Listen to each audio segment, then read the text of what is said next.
territoire d'action du syndicat du Réart s'étend des Aspres à la mer dans les Pyrénées-Orientales. Il correspond au bassin versant des 4 rivières qui se jettent dans l'étang de Canet-Saint-Nazaire. Le Réart, le principal cours d'eau, prend naissance dans le massif des Aspres à plus de 700 mètres d'altitude, tout comme son principal affluent, la Canterane. Puis, le Réart chemine à travers la plaine agricole et urbanisée du Roussillon.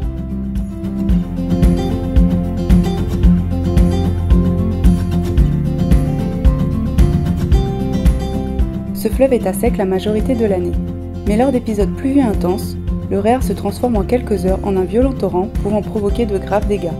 La crue historique de 1992 est encore dans les mémoires. Ces événements ont engendré un endiguement du Réart sur ses 10 derniers kilomètres avant qu'il ne se jette dans l'étang en traversant une roselière remarquable.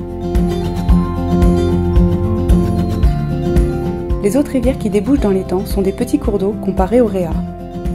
Au nord, le cours d'eau des Youbert est également à sec la majorité de l'année. Il rejoint l'étang à travers le marais du Cagarel qui constitue une remarquable zone humide.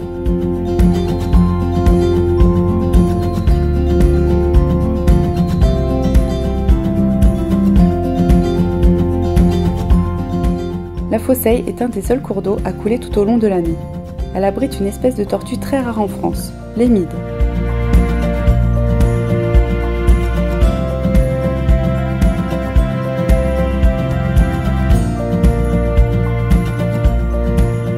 La rivière la plus au sud de l'étang, la Gouille de la Mare, prend naissance dans une grande zone de prairies humides. Ces prades jouent un rôle important de rétention de l'eau en période d'inondation.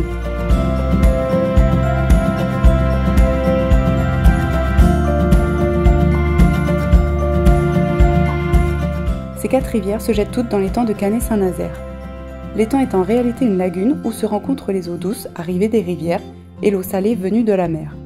Ces eaux saumâtres abritent une biodiversité exceptionnelle en faune et en flore. Elles constituent notamment un refuge idéal pour de nombreuses espèces d'oiseaux.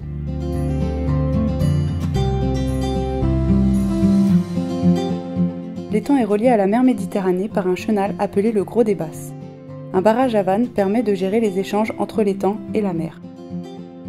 Cet étang est un espace de nature fragile qui concentre les pollutions et les sédiments venus des cours d'eau. D'où l'importance d'agir le plus en amont possible pour le préserver.